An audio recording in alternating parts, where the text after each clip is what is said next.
What's up guys? In this tutorial, I will show you how to disable the inverted front camera on your iPhone. This should be quite an easy tutorial. For more information, click on the first link in the description below.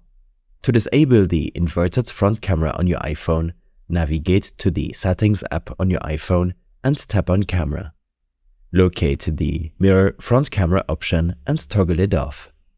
While you're in the camera settings, you'll notice other options that can enhance your photography experience.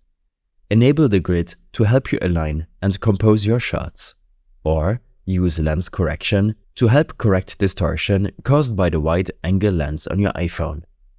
Disabling the inverted front camera can be helpful in various situations. When taking selfies, the mirror effect can sometimes make the image appear unnatural or awkward.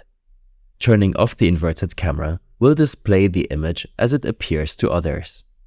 During video calls, the inverted front camera might cause confusion when you're showing something to the other person.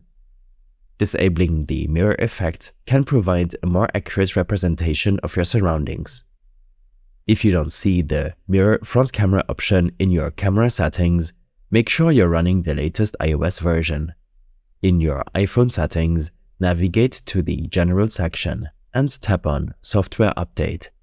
Download the latest update if there's one available to you. These steps and more information will be available in my extensive guide linked in the description below. I hope this helped you out. Leave a comment if you have any questions and see you in the next one.